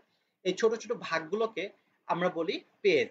তো যখন যে পেজটার প্রয়োজন হয় সেই পেজটার ডিমান্ড করলে সেটাকে সেকেন্ডারি মেমোরি থেকে প্রাইমারি মেমোরিতে নিয়ে যাওয়া হয়। তো এরপরে এই জিনিসটা আবার সেকেন্ডারি মেমোরিতে নেওয়া হয় আবার কাজ শেষ হয়ে গেলে। তো এই জিনিসটাকে বলা হচ্ছে ডিমান্ড পেজিং। তো ডিমান্ড পেজিং করার সময় তিনটা বিষয় খেয়াল রাখতে হয়। তিনটা বিষয় কি? একটা হচ্ছে পেজের টুটি, আরেকটা হচ্ছে সোয়াপিং, আরেকটা হচ্ছে থ্রেসিং। তো পেজের টুটি কি? যে ধরো সাপোজ আমার একটা পেজের ডিমান্ড করা হলো যেটা প্রাইমারি মেমোরিতে নাই। তো যখন এই প্রাইমারি আমি একটা পেজের ডিমান্ড করলাম কিন্তু সেটা প্রাইমারি মেমোরিতে নাই, এমন হলে সেটাকে বলা হবে ফল্ট। এখানে ফন্ট ভুল হয়ে গেছে, এটা ফল্ট হবে, ঠিক আছে? ফল্ট হবে, হ্যাঁ, তো ফল্ট। তো এই বা এটিকে পেজ মিস বা পেজ ফল্ট বলা হয় আর কি, ঠিক আছে? ফল্ট না, ফল্ট হবে। পেজ মিস বা পেজ ফল্ট মানে যেই পেজটা আমার প্রাইমারি মেমোরিতে থাকার কথা ছিল সেটা নাই, তখন সেটা যেহেতু প্রাইমারি মেমোরিতে নাই সেটাকে কি করতে হবে, সেকেন্ডারি মেমোরি থেকে আনতে হবে। তো এই যে সেকেন্ডারি মেমোরি থেকে প্রাইমারি, এখানে বর্ণনাটা দেওয়া নাই, বর্ণনাটা হবে কি, যে সেকেন্ডারি মেমোরি থেকে প্রাইমারি মেমোরিতে পেজকে নিয়ে আসা, এই সোয়াপিং বলা হয় আর কি, ঠিক আছে? সেকেন্ডারি মেমোরি থেকে প্রাইমারি মেমোরিতে পেজকে নিয়ে আসার পদ্ধতিটাকেই আমাদের ডিমান্ড পেজিং এর ভাষায় এটাকে সোয়াপিং বলতেছে। আর আরেকটা হচ্ছে কি, থ্রেসিং। ধরো আমার বারবার একই কাজ হচ্ছে, আমি যেই পেজটাই খুঁজতে যাচ্ছি প্রাইমারি মেমোরিতে সেই পেজটাই বলতেছে নাই, তখন কি করা লাগবে, সোয়াপিং করা লাগবে। এই বারবার এই যে পেজ ফল্ট হচ্ছে বা পেজ মিসিং হচ্ছে এবং সোয়াপিং করে পেজটা আনা লাগতেছে, তো এই জিনিসটা যদি বারবার হতে থাকে তখন এটাকে আমরা বলি থ্রেসিং, ঠিক আছে? এই যে চিত্র, এটা হচ্ছে আমাদের সেকেন্ডারি মেমোরি। এই সেকেন্ডারি মেমোরি থেকে আমি একটু সরাই দিই। সেকেন্ডারি মেমোরি থেকে আমাদের যখন এই যে পেজ ফল্ট হয়, এখানে ক্যালকুলেশন করে পেজ আমাদের যে পেজটা চাই, এখানে যে পেজ আছে, পেজ 2 আছে, পেজ 0 আছে, পেজ 4 আছে, এরকম ভাবে ধরো আমরা নতুন একটা পেজ চাইলো, সেই পেজটার জন্য রিকোয়েস্ট করবে, দেন সোয়াপিং করে আমাদের পেজটা আমাদের মেমোরিতে নিয়ে নেবে, এভাবে আমাদের কাজটা হয়ে থাকে, ঠিক আছে? ওকে, তো ওকে, তো এরপরে আমাদের পরবর্তী রচনামূলক কোশ্চেনগুলো যদি আমরা দেখি, মেমোরি ম্যানেজমেন্টের ফাংশনগুলো বর্ণনা করা আর কি। মেমোরি ম্যানেজমেন্টের ফাংশনগুলো যদি কথা যদি বলি আমরা, মেমোরি ম্যানেজমেন্টে আমাদের এই মানে একটা মেমোরি ম্যানেজমেন্টকে এই বিভিন্ন ক্যাটাগরিতে কাজগুলো করা হয় আর কি, relocation, protection, sharing, logical organisation, physical organisation. Relocation বলতে কি বোঝানো হয়, এই কাজগুলো করা হয় হচ্ছে মেমোরি ম্যানেজমেন্টের ক্ষেত্রে। রিলোকেশন কি? যে একাধিক প্রসেস প্রধান মেমোরিকে শেয়ার করে। বেশিরভাগ সময় ব্যস্ত রাখার জন্য কোনো প্রোগ্রাম নির্ভরশেষে প্রধান মেমোরি থেকে ডিস্কে সোয়াপিং করার প্রয়োজন পড়ে, ফলে সেগুলো প্রসেসগুলোকে রিলোকেট করা হয়, নতুন প্রসেস লোড হয় আর কি। অর্থাৎ আমাদের যে সোয়াপিং এর কাজটা হয়ে থাকে এটা মূলত রিলোকেশন ফাংশন বলা হচ্ছে আর কি। এরপর আরেকটা হচ্ছে কি প্রোটেকশন। অর্থাৎ প্রোটেকশন বলতে কি, যে আমাদের যখন একাধিক প্রসেস আমরা প্রোগ্রামে রান করব, তখন একটা প্রসেস যাতে আরেকটা প্রসেসের ডাটার সাথে মিক্স না হয়ে যায়, যে মিশ্রিত না হয় সেদিকে জিনিসটা থেকে একটা থেকে আরেকটাকে প্রোটেক্ট করে রাখা, মানে আলাদা করে রাখা একটা প্রসেস থেকে আরেকটা প্রসেসকে, এই জিনিসটাকে বলতেছে প্রোটেকশন। তারপর হচ্ছে শেয়ারিং, যখন কমন ডাটা আমাদের এমন থাকে যে আমাদের কমন ডাটা একাধিক প্রোগ্রাম শেয়ার করতেছে, এমন যদি হয় যে আমাদের কমন ডাটা শেয়ার করতেছে, তো সেই ব্যবস্থাটাকে বলতেছে শেয়ারিং। এরপর হচ্ছে লজিক্যাল অর্গানাইজেশন, আমাদের ডাটাগুলোকে লজিক্যালি সেট আপ করে রাখাকে বলা হচ্ছে লজিক্যাল অর্গানাইজেশন, জিনিসটা বলা আছে। আর ফিজিক্যাল অর্গানাইজেশন হচ্ছে আমাদের প্রধান মেমোরি এবং সেকেন্ডারি মেমোরির মধ্যে ডাটাগুলোকে যে যে লেনদেন এবং ডাটাগুলোকে যে কোথায় রাখা হয়, এটাকে বলতেছে ফিজিক্যাল অর্গানাইজেশন। অর্থাৎ লজিক্যালি ডাটাগুলোকে সাজায় রাখাকে বলা হয় লজিক্যালি অর্গানাইজড করা, আর ফিজিক্যালি অর্থাৎ আমাদের ফিজিক্যাল ডিভাইসে ডাটাগুলোকে অর্গানাইজড করার ব্যবস্থাকে বলা হয় ফিজিক্যাল অর্গানাইজেশন। ওকে, আর আরেকটা লেস ইম্পর্টেন্ট বাট একটু সহজ জিনিস একটু দেখে রাখো, যে সিঙ্গেল ইনপুট কিউ এর ক্ষেত্রে ফিক্স পার্টিশন, এক্ষেত্রে এই চ্যাপ্টারের সংক্ষিপ্ত কোশ্চেনে যে প্রশ্নগুলো আমি দেখাইছি সেই প্রশ্নগুলাই কিন্তু সবচেয়ে বেশি ইম্পর্টেন্ট, ঠিক আছে? সেই প্রশ্নগুলাই সবচেয়ে বেশি ইম্পর্টেন্ট। তো এখানে আমি যদি রচনামূলকের ক্ষেত্রে এটা ইম্পর্টেন্ট ছিল যে আমাদের মেমোরি ম্যানেজমেন্টের ফাংশন, বাট এই সাথে সিঙ্গেল ইনপুট কিউ এর ক্ষেত্রে ফিক্স পার্টিশন পদ্ধতি, এটা যদি আমরা বলি, তো সিঙ্গেল ইনপুট কিউ হচ্ছে কি, যখন ইনপুট প্রসেস কিউ আকারে মেমোরিতে এক বা একাধিক ইনপুট প্রসেস কিউ আকারে মেমোরিতে অ্যালোকেট হওয়ার জন্য অপেক্ষায় থাকে। কিউ বলতে কি, সিরিয়ালি সবাই দাঁড়া আছে, একটা একটা করে যাবে, একটা একটা করে যাবে, ঠিক আছে? তো মেমোরি অ্যালোকেশনের সবচেয়ে সহজ পদ্ধতি হলো মেমোরি কতগুলো ফিক্স সাইজের পার্টিশনে ভাগ করা। এই পার্টিশন কেবলমাত্র একটি প্রসেসে থাকতে পারে। যখন কোনো পার্টিশন খালি হয় তখন ইনপুট কিউ হতে অন্য একটি প্রসেস সিলেক্টেড হয় এবং খালিকৃত পার্টিশনে লোড হয় আর কি। তো এইটাকে বলা হচ্ছে ফ্রি পার্টিশন প্রসেস লোডের তিনটি ক্রাইটেরিয়া লক্ষ্য করা যায়। অর্থাৎ আমাদের যে পার্টিশনগুলো ফ্রি হবে সেই পার্টিশনগুলোতে প্রসেস নতুন প্রসেস লোড হবে। তো নতুন প্রসেস লোড করার জন্য তিনটা পদ্ধতি ব্যবহার করা, একটা হচ্ছে ফার্স্ট ফিট। ফার্স্ট ফিট বলতে বোঝাচ্ছে যে অনেকগুলো প্রসেস আমার কিউয়ে দাঁড়ায় আছে, সেখান থেকে আমি কিভাবে সিলেক্ট করব, করবো যে প্রসেসটি যেখানে ফ্রি পার্টিশন পাবে পর্যাপ্ত সাইজে সেখানেই প্রসেসটি লোড হবে আর কি।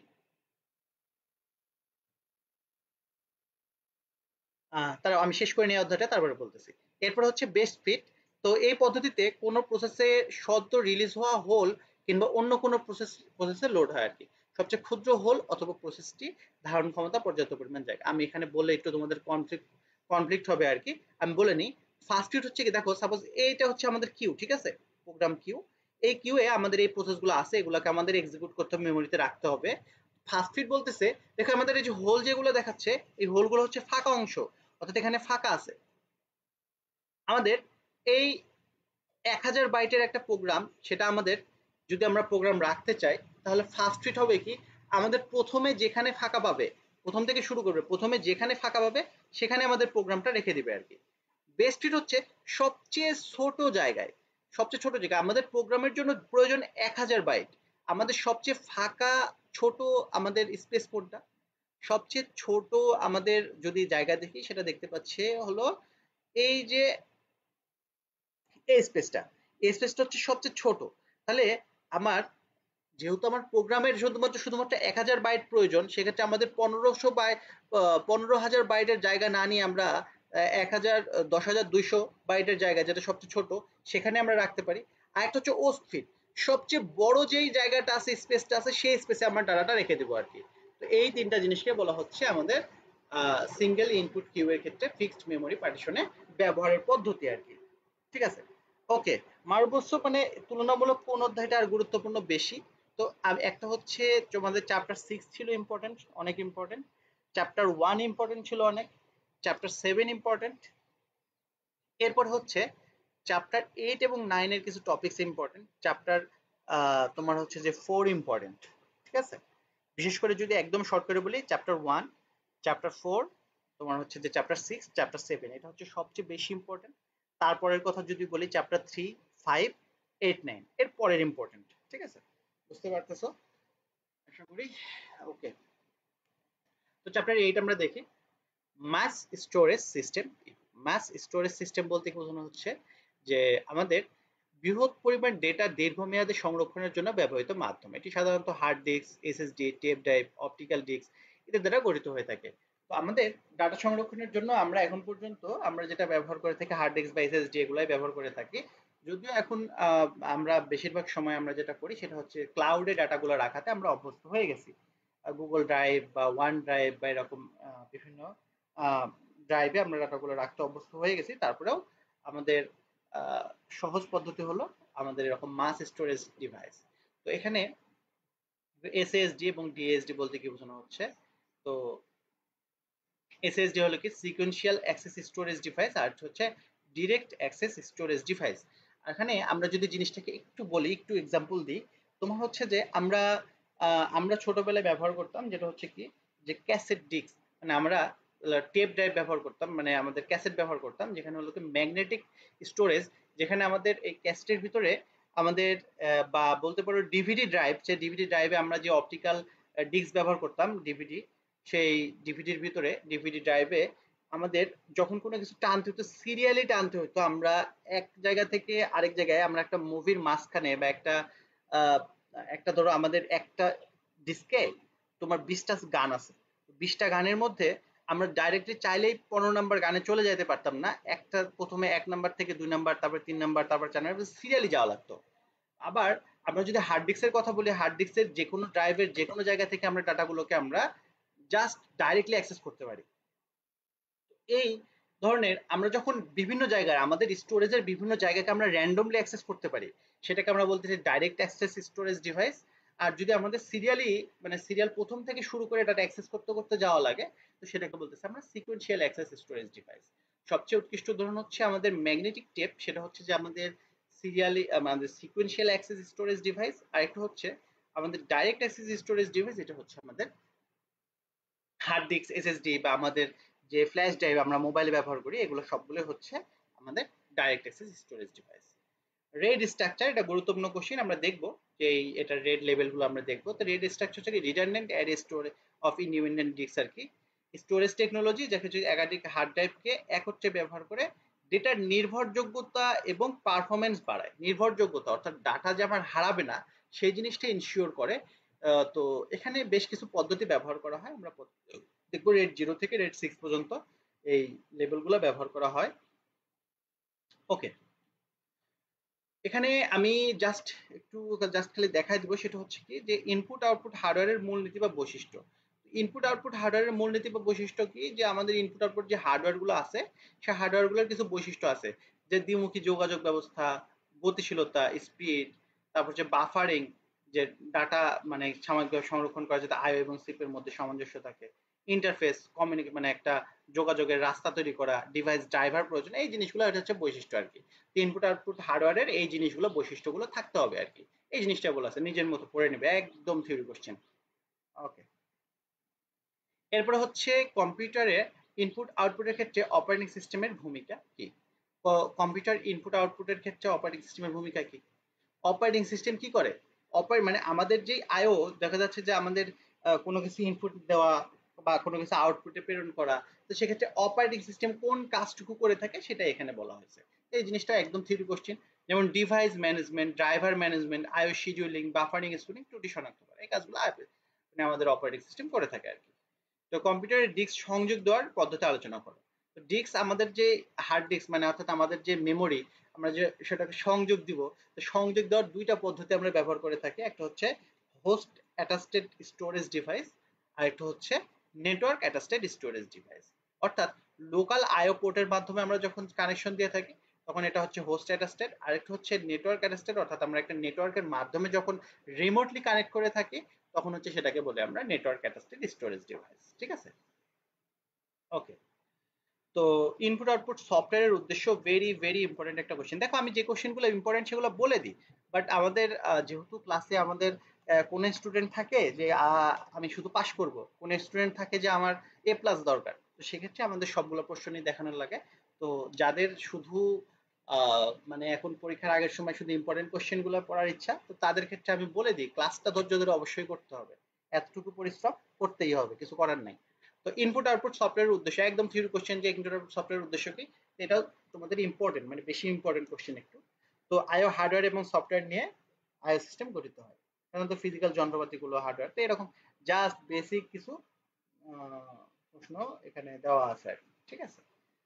ওকে, রচনামূলক কোশ্চেন আকারে কোশ্চেনটা এসে থাকে আর কি। ঠিক আছে? আরেকটা হচ্ছে যে এই যে রেড স্ট্রাকচার সম্পর্কে আলোচনা করতে হবে একটু।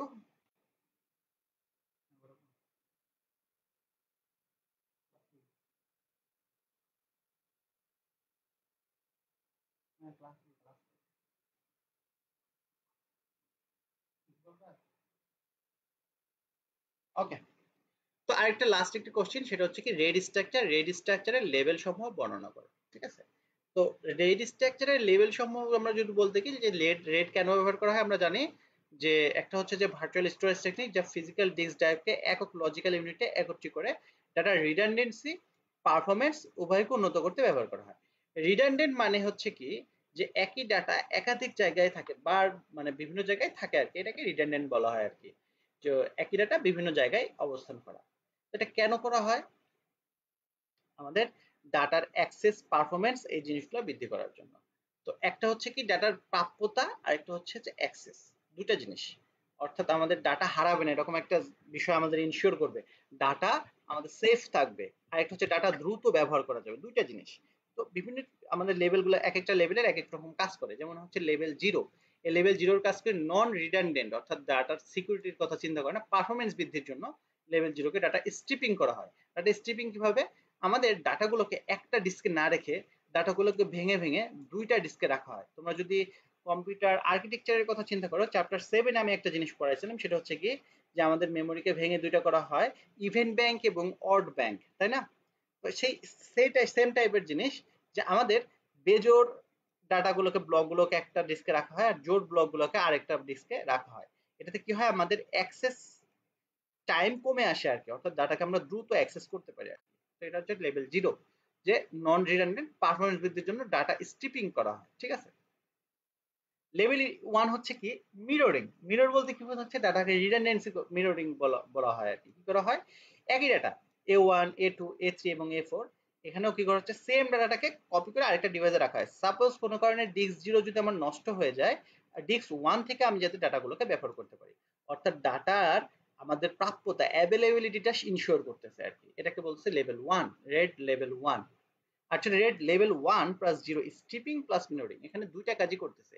একটা হচ্ছে ডাটাগুলোকে ভেঙে ভেঙে দুইটা ডিস্কে রাখতেছে, আবার সেম জিনিসটাকে আবার কি করতেছে, আবার কপি করে রাখতেছে আর কি। ঠিক আছে, এই যে এইটার কপি করে এখানে রাখতেছে, এটার কপি করে এখানে রাখতেছে, এবং দুইটাকে আবার কি করতেছে, আমাদের মিররিংও করতেছে, স্ট্রিপিংও করতেছে। এই হচ্ছে আমাদের লেভেল জিরো প্লাস ওয়ান। ঠিক আছে, স্ট্রিপিং প্লাস মিররিং। তারপর হচ্ছে ভুল সংশোধন কোড, আমার ডাটার সাথে যখন আমাদের একটা ভুল সংশোধন কোড জুড়ে দেওয়া হয়, সেটাকে আমরা বলতেছি আমাদের প্যারিটি বিট। ঠিক আছে, বিট লেভেল ডাটা স্ট্রিপিং ব্যবহার করা হয়। আর একটা হচ্ছে বিট ইন্টারলিভড প্যারিটি, এটা আমাদের চিত্রটা একটু এটা এখানে হবে, আর এই চিত্রটা হবে এখানে আর কি। ঠিক আছে, এখানে কি করা হচ্ছে, আমাদের ব্লক লেভেলের প্যারিটি ব্যবহার করা হচ্ছে। ঠিক আছে, এরপরে হচ্ছে যে ব্লক ইন্টারলিভড প্যারিটি ব্যবহার করা হচ্ছে জন্য এটাকে আমাদের লেভেল 4 বলতেছে। লেভেল 5 হচ্ছে যে ইন্টারলিভড ডিস্ট্রিবিউটেড প্যারিটি, এখানে ডাটাকে ডিস্ট্রিবিউশন করে থাকে, এই জন্য এটাকে ইন্টারলিভ মানে আমাদের করা হয় কি যে প্রত্যেকটা ডাটার সাথেই ডিস্কে একটি ব্লকে প্যারিটি সেট করে রাখা হয় এবং বাকি ব্লকগুলোতে ডাটা রাখা হয়। একটা ব্লক রাখা হচ্ছে আমাদের এরর ডিটেকশনের জন্য, বাকি ব্লকগুলো রাখা হচ্ছে আমার ডাটা রাখার জন্য। আবার লেভেল 6 হচ্ছে পি প্লাস কিউ, অর্থাৎ হচ্ছে যে মানে আমাদের এখানে কি করা হয়, ডিস্ক ব্যর্থ হওয়ার ক্ষেত্রে এটি ব্যবহার করা হয়। মানে এই স্তরে একাধিক ডিস্ক ব্যর্থতার বিপরীতে ডাটা সংরক্ষণ করতে অতিরিক্ত এবং অপ্রয়োজনীয় তথ্য সংরক্ষণ করে আর কি, যাতে এটাকে আমরা ডাটা যদি ডিস্ক যদি নষ্টও হয়ে যায়, আমরা ডাটাগুলো যাতে ঠিকভাবে ব্যবহার করতে পারি, সাথে আমাদের সিকিউরিটি সহকারে আর কি, এগুলাই। তো এটা যতটুকু পারো দেখে রাখো, মোটামুটি 6টা লেভেল আছে, এই লেভেলগুলো সম্পর্কে লেভেল 0 থেকে লেভেল 6 পর্যন্ত এই জিনিসগুলো একটু দেখে রাখো। তো বেশি ইম্পর্টেন্ট, বেশি প্যারা লাগলে রেড স্ট্রাকচার কি, রেডের লেভেল কয়টা, এটুকু অন্তত মনে রাখো। ওকে, চ্যাপ্টার 9 ফাইল সিস্টেম। তো ফাইল সিস্টেম চ্যাপ্টারের দুইটা কোশ্চেন ইম্পর্টেন্ট আছে। এমনি নর্মালি আমরা যদি বলি ফাইল বলতে কি বোঝানো হয়, ফাইল হচ্ছে পরস্পর সম্পর্কযুক্ত ইনফরমেশন সংগ্রহ, যা সেকেন্ডারি স্টোরেজে স্টোর করে রাখা হয় আর কি। তো এই ফাইলের আমরা যদি অ্যাট্রিবিউটের কথা বলি, অর্থাৎ ফাইলের কি কি বৈশিষ্ট্য আছে, তা অ্যাট্রিবিউটের কথা যদি বলি, ফাইলের সাথে ফাইলের নাম, ফাইলে সংরক্ষিত ডাটা ছাড়াও আরো বেশ কিছু ইনফরমেশন থাকে। এই অপারেটিং সিস্টেম ফাইলের সাথে যে বিষয়গুলোকে যুক্ত করে দেয় সেগুলো হলো ফাইলের অ্যাট্রিবিউট বা ফাইলের ফিচার্স। মানে অপারেটিং সিস্টেম বেশ কিছু ফাইল কখন তৈরি করা হলো, ফাইল কোথায় তৈরি করা হলো, ফাইলের মানে কি কি ক্ষমতা আছে, ফাইল প্রোটেক্টেড কিনা, বিভিন্ন ধরনের ইনফরমেশন আছে, তো আমরা দেখবো। তো ফাইল পয়েন্টারের কাজ কি, ফাইল পয়েন্টার হচ্ছে কি, আমরা যখন বিভিন্ন ফাইল ওপেন করি, ফাইলে একটা কার্সার দেখা যায় যে লাফালাফি করে আর কি।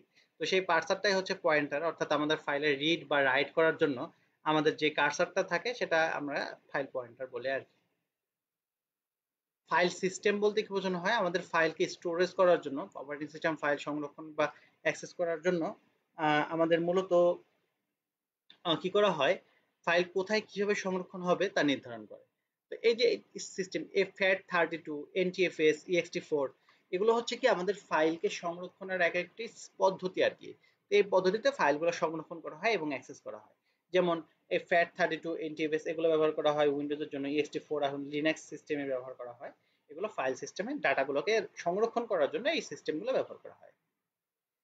ডিস্ক স্পেস বন্টন পদ্ধতির নাম লিখো। ডিস্ক স্পেস বন্টন পদ্ধতি বলতে কি, ডিস্কের যে স্পেসটা, অর্থাৎ আমাদের হার্ড ডিস্ক বলো বা এসএসডি বলো, সেখানে যে ফাঁকা জায়গাটা আছে সেই জায়গাটাতে কিভাবে ডাটাগুলো রাখা হবে সেটা স্পেসটা বন্টন করার জন্য তিনটা পদ্ধতি ব্যবহার করা হয়: contiguous allocation, linked allocation, indexed allocation. ঠিক আছে, এই তিনটা পদ্ধতিতে আমাদের ফাইলগুলো রাখা হয়ে থাকে।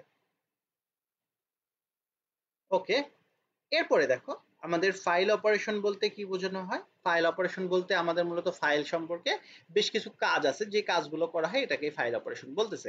তো রিড করা অর্থাৎ ক্রিয়েট করা, ফাইল একটা নতুন ফাইল তৈরি করা, ফাইল ওপেন করা, ফাইল রিড করা, রাইট করা, ক্লোজ, ডিলিট এবং রিনেম, এইগুলো হচ্ছে ফাইলের অপারেশন আর কি। সংক্ষিপ্ত আকারে আসতে পারে কোশ্চেনটা। ফাইলের অ্যাট্রিবিউট আমরা অতি সংক্ষেপে দেখছিলাম। ফাইলের অ্যাট্রিবিউট হচ্ছে কি অপারেটিং সিস্টেম বিশেষ কিছু বৈশিষ্ট্য ফাইলের সাথে জুড়ে দেয়, সেটাকে আমরা বলতেছি ফাইল অ্যাট্রিবিউট।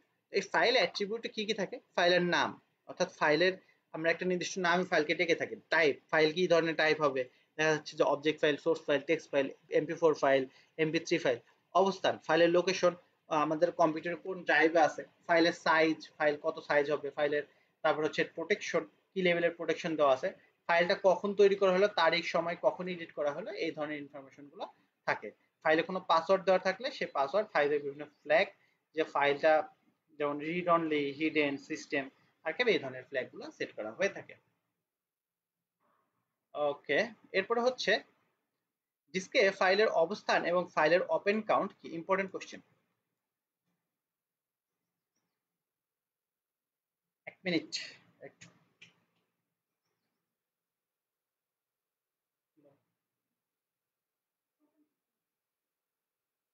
মিনিট।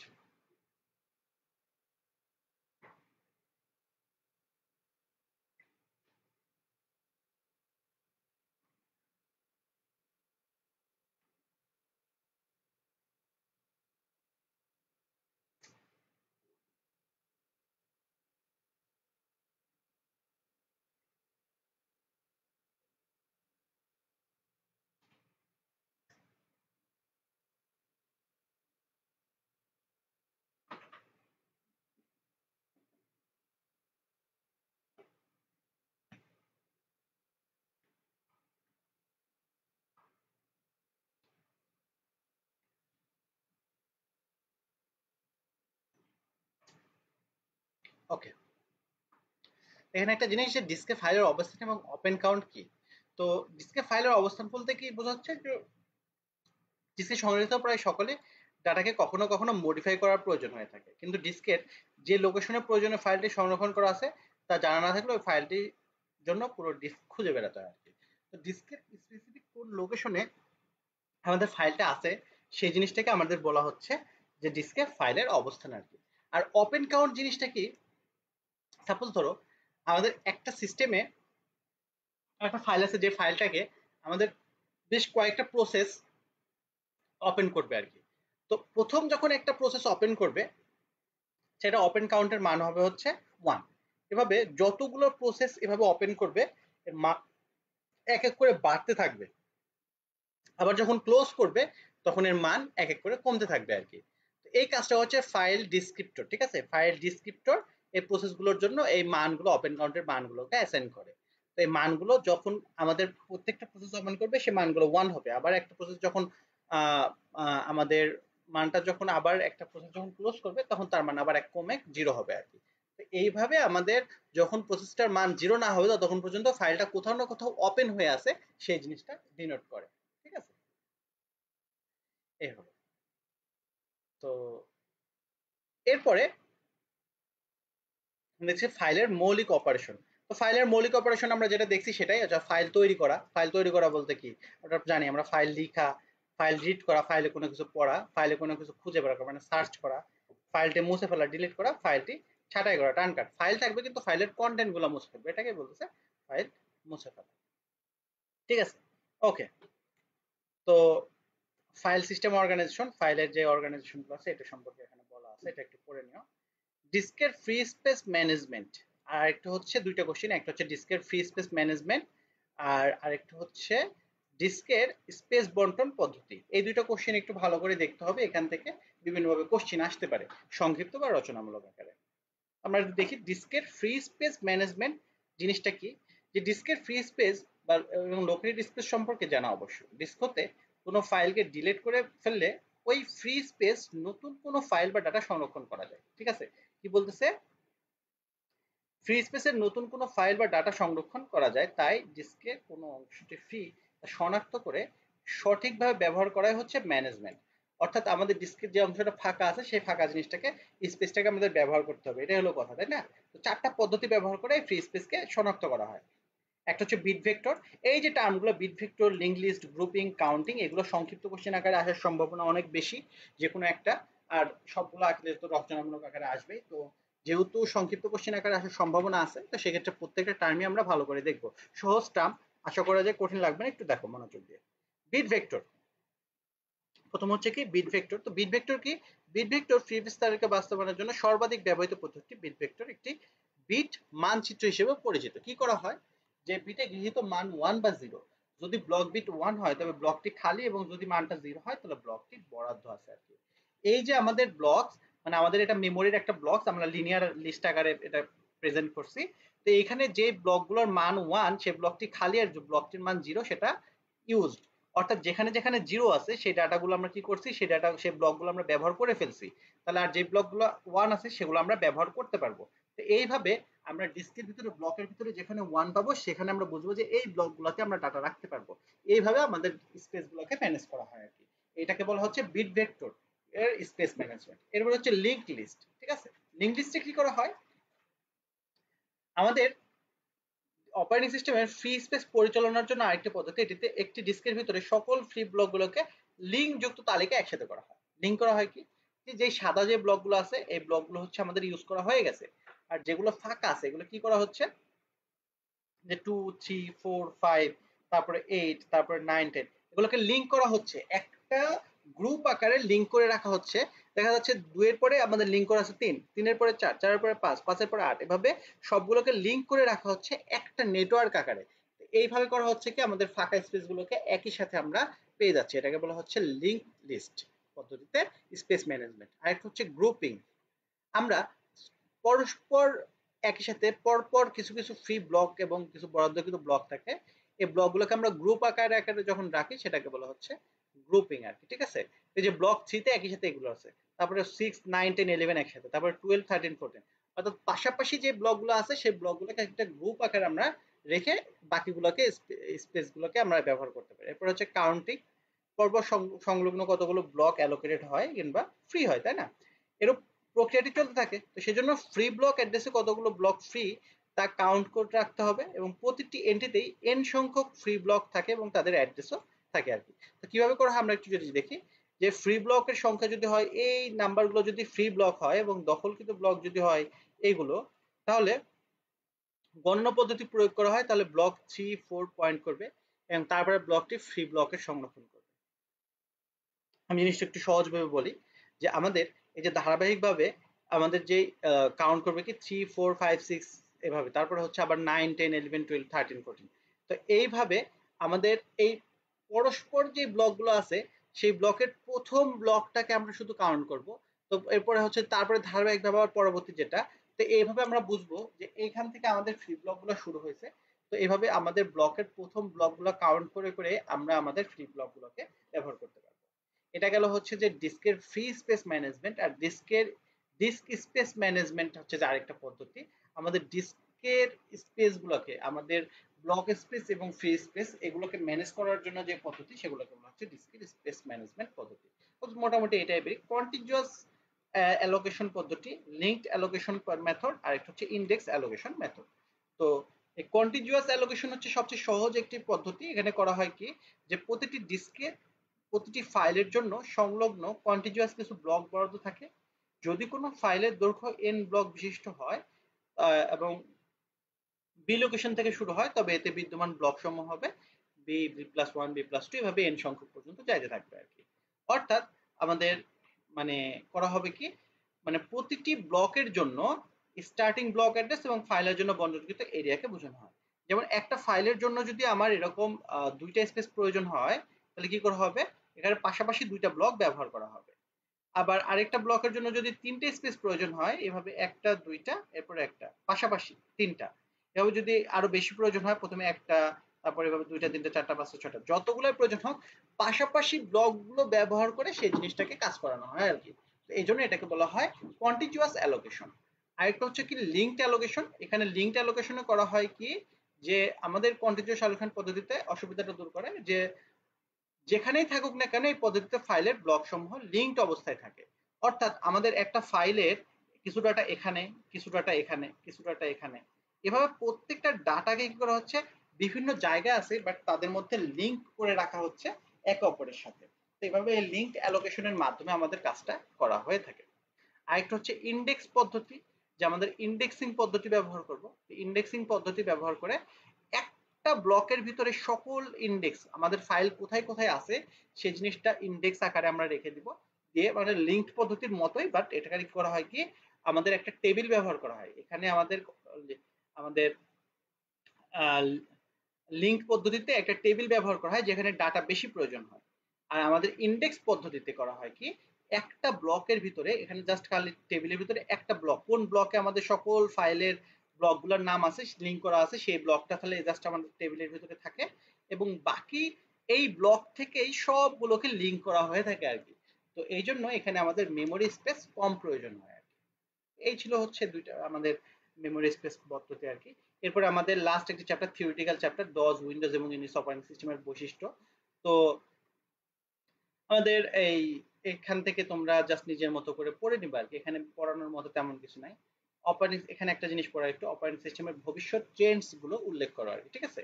তো ভবিষ্যৎ ট্রেন্ডস গুলো বলতে কি যে অপারেটিং সিস্টেম ফিউচারিস্টিক হয়ে যাচ্ছে যখন, তখন আমাদের কি করা হয় ক্লাউড ভিত্তিক অপারেটিং সিস্টেম হয়, অর্থাৎ আমাদের অপারেটিং সিস্টেমটা ক্লাউডে থাকে, উন্নত নিরাপত্তা চলে আসে, IoT internet of things integrated হয়, তারপর হচ্ছে যে আমাদের ব্লক চেন ইন্টিগ্রেটেড হয়, ইউজার ফ্রেন্ডলি ডিজাইন হয়, ডিজাইনটা আরো সহজ হয়।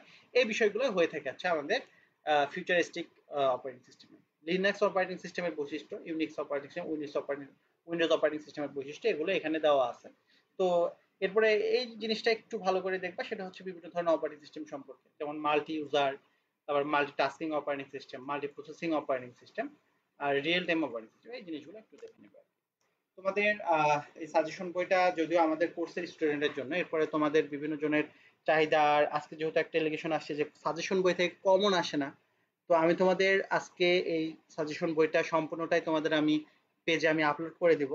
তোমরা যারা কোর্সের বাইরের স্টুডেন্টও আসো তারা দেখবা আসলে আমাদের সাজেশন বই থেকে কমন পড়ে কিনা আর ক্লাস উপকার আসতেছে কিনা। আর তোমাদের অফারে ভর্তি চলতেছে, যারা যারা ভর্তি হইতে চাও তারা আমাদের কমেন্টে দেওয়া নাম্বারে যোগাযোগ করে দ্রুত ভর্তি হয়ে যাও দ্বিতীয় চতুর্থ ষষ্ঠ সেমিস্টারে। ঠিক আছে, আমি সাজেশন বইটা তোমাদের আপলোড করে দিব, তোমরা নিজেরাই দেখো।